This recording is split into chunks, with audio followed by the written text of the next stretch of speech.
দর্শক, welcome back to my channel cooking হাউজে আরও একটি নতুন এপিসোড দেখার শুভেচ্ছা জানাচ্ছি সবাইকে। আজ বানিয়ে দেখাবো পারফেক্ট চিকেন অনথন। আর আমার চ্যানেলের এরকম নিত্য নতুন রেসিপি পেতে চ্যানেলটিকে সাবস্ক্রাইব করতে ভুলবেন না। বন্ধুরা, চলে যাব মূল পর্বে, দেখে নেব পুরো রেসিপিটির প্রস্তুত প্রণালী। তো এখানে চিকেন অনথন বানানোর জন্য আমি চিকেন কিমা নিয়েছি 200 গ্রামের মতো, ময়দা নিয়েছি 1.5 কাপের মতো, আর নিয়েছি ধনেপাতা কুচি, গাজর কুচি, আর নিয়েছি পেঁয়াজ কুচি, আর নিয়েছি একটা ডিম। তো প্রথমেই আমি ময়দাটাকে মাখিয়ে নেব। তো এখানে আমি ডিমটাকে ভালো করে ফেটিয়ে নিচ্ছি। আর এখন আমি এই ডিমের অর্ধেক আমি ময়দায় দিয়ে দেবো, আর অর্ধেক রেখে দেবো পরে ইউজ করার জন্য। তো এখানে ময়দায় আমি স্বাদ মতো লবণ দিয়েছি। আর এখন আমি ডিমের অর্ধেক ব্যাটারটা দিয়ে ময়দাটা মাখিয়ে নেব। তো এখানে ময়দার মাঝখানটা একটু ফাঁকা করে আমি ব্যাটারটা দিয়ে দেবো, এতে করে মাখাতে সুবিধা হবে। তো এখানে অর্ধেক ব্যাটার আমি দিয়ে দিলাম। আর এখন আমি প্রথমেই এই ডিমের ব্যাটারটা দিয়ে ময়দাটাকে খুব ভালো করে মাখিয়ে নেব। ডিম দিয়ে আটাটা মাখানোর পর এখন আমি অল্প অল্প করে জল দিয়ে আটার একটা ডো বানিয়ে নেব। তবে একসাথে অনেক জল দিয়ে কিন্তু মাখানো যাবে না, তাহলে কিন্তু আটাটা নষ্ট হয়ে যাবে। অল্প অল্প করে জল দিয়ে এরকম একটা ডো বানিয়ে নিতে হবে। তো ডোটা আমার বানানো হয়ে গেছে। এখন আমি ডোটাকে কিছুক্ষণ রেখে দেব। আর এই সময়ে আমি পুরটা বানিয়ে নেব। আর এখানে আমি 200 গ্রামের মতো চিকেন কিমা নিয়েছি। আর এখন আমি এখানে দিয়ে দিলাম হাফ চা চামচ পরিমাণ আদা বাটা। আর এখানে বাকি অর্ধেক ডিমের ব্যাটার থেকে কিছুটা ব্যাটার আমি এখানে চিকেনে দিয়ে দিলাম, আর অল্প একটু রেখে দেব, যেটা পরে অনথন সিল করার কাজে ব্যবহার করব। আর এখানে আমি ভেজিটেবলগুলো দিয়ে দিলাম। আমি গাজরটা দিয়ে দিলাম, পেঁয়াজ দিয়ে দিলাম, আর দিয়ে দেব ধনেপাতা।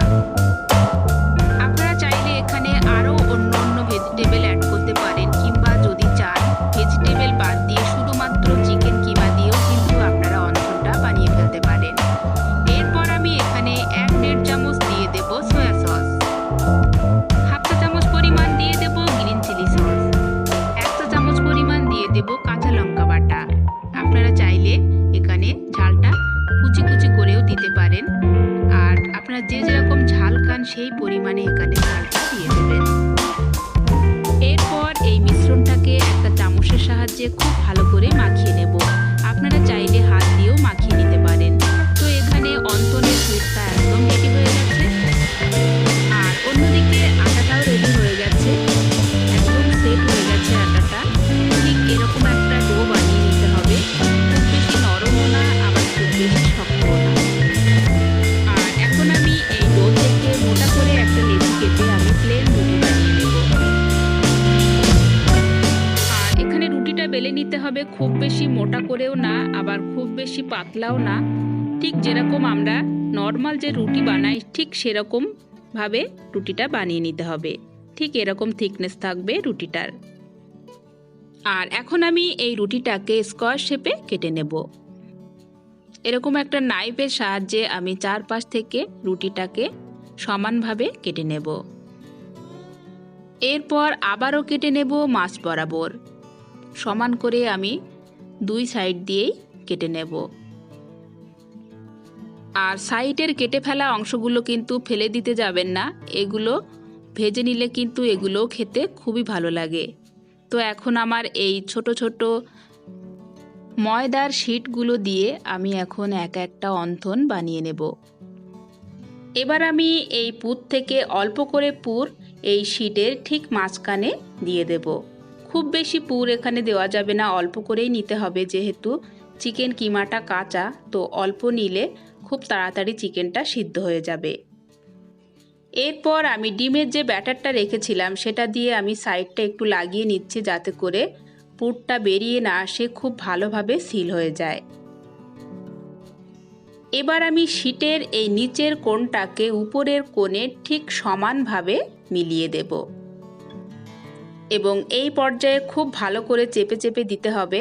মাঝখানের যে হাওয়াটা, সেই হাওয়াটা পুরের সাইডের যে হাওয়াটা এইভাবে বার করে দিতে হবে, কারণ হাওয়াটা বার না করে দিলে অন্থনগুলো ভাজার সময় অন্থনের ভিতরে তেল ঢুকে যাওয়ার চান্স থাকে। এবার আমি শীটের দুই কোণেও অল্প করে ডিমের ব্যাটার দিয়ে দুই কোণ একসাথে এনে এইভাবে চেপে দেব। আর এখানে সিলটা করার সময় খুব ভালোভাবে চেপে চেপে করতে হবে, তা না হলে ভাজার সময় কিন্তু খুলে যাওয়ার চান্স থাকে। তো বন্ধুরা দেখলেন তো কত সহজে পারফেক্ট অন্থনের শেপ তৈরি হয়ে গেল। খুব সহজে এটা বাড়িতে তৈরি করা যায়। তো আমরা রেস্টুরেন্টে না গিয়ে কিন্তু আমরা খুব সহজে এই মজাদার অন্থন বাড়িতেই বানিয়ে ফেলতে পারি। তো এখন আমি আরও একটা ডিজাইন আপনাদের সাথে শেয়ার করব। আশা করি অন্থনের এই ডিজাইনটাও আপনাদের কাছে খুব ভালো লাগবে। তো আমি মাঝখানে অল্প করে একটু পুর দিয়ে নিলাম, আর এখন এই কোণটাকে তুলে আমি বরাবর না দিয়ে সাইডে দিয়ে দিলাম। তো আপনারা স্ক্রিনে দেখে নিশ্চয়ই বুঝতে পারছেন আমি কিভাবে কোণটা দিয়েছি। এরপর আমি এরকম চেপে চেপে সাইডের হাওয়াগুলো বাইরে বার করে দেব। এরপর আমি ডিমের ব্যাটার লাগিয়ে দুই কোণ ঠিক আগের মতো সিল করে দেব। আর এরপর তৈরি হয়ে গেল অন্থনের আরও একটা সুন্দর ডিজাইন। তো বন্ধুরা এইভাবে আমি বাকি অন্থনগুলো বানিয়ে নিয়েছি, আর এখন হচ্ছে অন্থনগুলো ভাজার পালা। আপনারা চাইলে এই পর্যায়ে ডিপ ফ্রিজে সংরক্ষণ করেও রাখতে পারেন 1 সপ্তাহের মতো। তো এখানে অন্থনগুলো ভাজার জন্য আমি কড়াইয়ে পর্যাপ্ত পরিমাণ তেল দিয়েছি। তেলটা আমি মিডিয়াম গরম করে নেব, খুব বেশি গরম কিন্তু করা যাবে না। তো এখন আমি একে একে অন্থনগুলো দিয়ে দেব, আর এই সময়ে গ্যাসের ফ্লেমটাকে রাখতে হবে লো থেকে মিডিয়ামে। একটু সময় ধরে কিন্তু অন্থনগুলো ভেজে নিতে হবে। যেহেতু আমরা অন্থনের ভিতরে কাঁচা পুর ভরেছি, তো সেক্ষেত্রে একটু সময় ধরে ভেজে নিতে হবে, তা না হলে কিন্তু উপরটা কালার চলে আসবে আর ভিতরের পুরটা কাঁচা থেকে যাবে। আর এখন আমি অন্থনগুলো এইভাবে উল্টে পাল্টে ব্রাউন কালার করে ভেজে নেব। তো অন্থনগুলো কিন্তু আমার ভাজা কমপ্লিট হয়ে গেছে, খুব সুন্দর একটা কালার চলে এসছে। এখন আমি অন্থনগুলো একটা প্লেটে তুলে নেব। আপনারা অবশ্যই আমার মতো করে বাড়িতে ট্রাই করে দেখতে পারেন। খুব সহজে কিন্তু এই মজাদার অন্থন বাড়িতেই বানিয়ে ফেলা যায়। এরপর আরও একটা অন্থনের ব্যাচ আমি ভেজে নিলাম। সবগুলো অন্থন কিন্তু আমার ভাজা হয়ে গেছে। এবার আমি একটা অন্থন আপনাদের ভেঙে দেখিয়ে দিচ্ছি অন্থনটা কতটা ক্রাঞ্চি হয়েছে।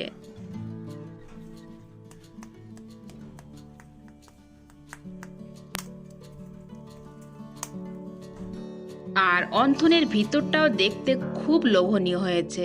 তো বন্ধুরা আশা করি আমার আজকের রেসিপিটি আপনাদের ভালো লেগেছে। ভালো লাগলে অবশ্যই কমেন্টস করবেন এবং ফ্রেন্ড অ্যান্ড ফ্যামিলির সাথে রেসিপিটি শেয়ার করবেন। এবং এরকম নিত্য নতুন রেসিপি পেতে আমার চ্যানেলটিকে সাবস্ক্রাইব করতে ভুলবেন না। বন্ধুরা আজকের মতো বিদায় নিচ্ছি। আপনারা সবাই খুব ভালো থাকবেন। দেখা হবে আগামী পর্বে নতুন কোনো রেসিপি নিয়ে।